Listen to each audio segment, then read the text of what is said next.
Big John McCarthy wants to see Dricus du Plessis versus Khamzat Chimaev above any other matchup in the UFC this year.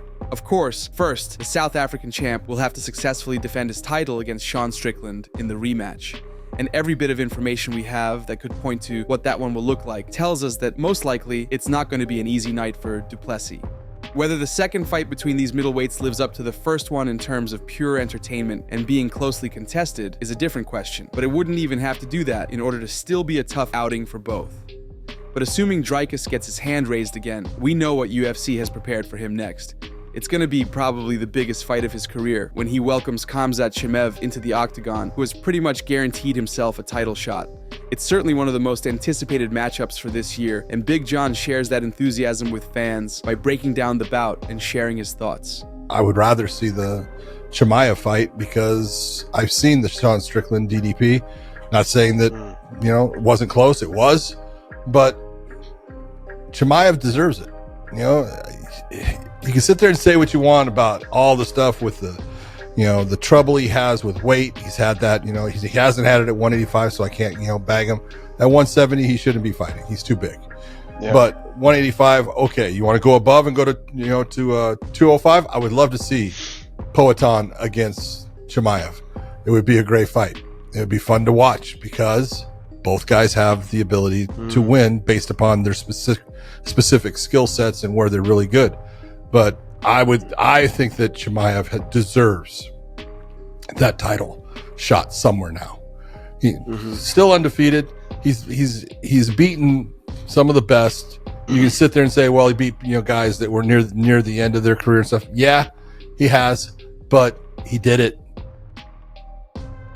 Michael Bisping and Paul Felder discussed the possibility of a fight between Michael Chandler and Paddy Pimblett taking place in England. While Mike tries to snap his losing streak and get a win over an opponent with someone who has somewhat of a recognizable name, but is also perceived as a dangerous fighter, so a win over him holds value in the eyes of the promotion and the fans. Paddy still needs to prove himself as an elite competitor with potential to contest for the belt, and his slow progress hasn't been something that a large portion of the community gets really excited about. Anyway, rumors about UFC possibly going with the option of Chandler versus Paddy have been circulating on social media recently. Stylistically a promising one, such a clash is almost certain to give us a dynamic and a fast-paced fight with lots of violence. Everything about it makes sense. The only question is, which card if they choose to organize the fight? Bisping and Felder talk about the possibility of it headlining a card in England.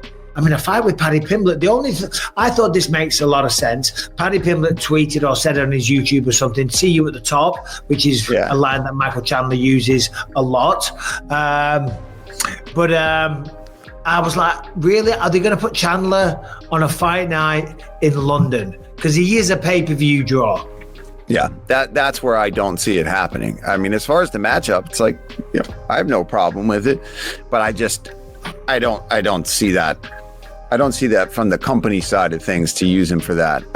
If it was Paddy and Chandler on some big pay-per-view card on the main card, that's fun. Yeah. But I don't know if they're going to send him to London on a fight night like that. I'd love it. It'd be a lot of fun. That's a big fight. Think about it though. Imagine that on a pay-per-view. In London, it doesn't matter where it is. It's a big fight. But as you mentioned there, Michael Chandler, Paddy Pimblett going head to head on a pay-per-view. That's going to sell some pay-per-views. Islam Makhachev and Khabib get into an altercation with Adriano Martins, the only fighter to have defeated Islam.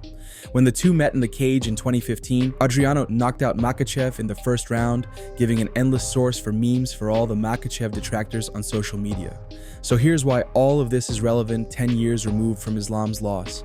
Before the lightweight champion defends his title against Arman Tsarukyan in their upcoming rematch on January 18th, Adriano found himself in the headlines after Arman's team reached out to him and asked him to join their camp for Makhachev so he could share some of the insights of fighting the Dagestani as the only person to have defeated him.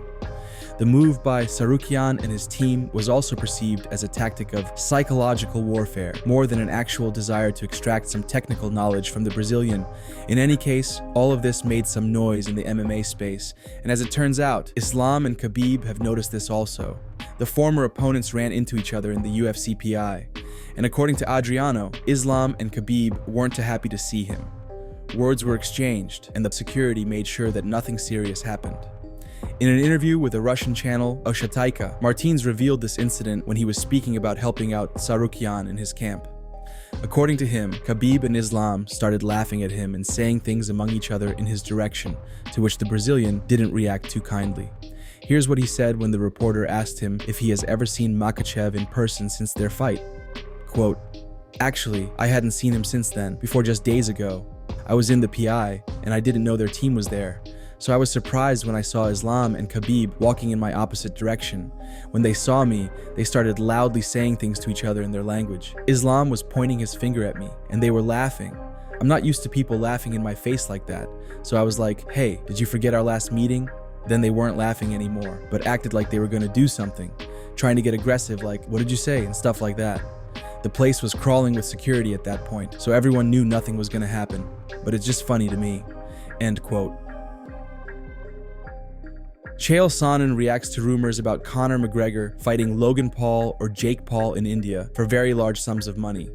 The story about a billionaire family in India being interested in organizing a mega event in their country, headlined by McGregor and one of the Paul brothers, came out not too long ago, and Conor seemed very keen on the idea.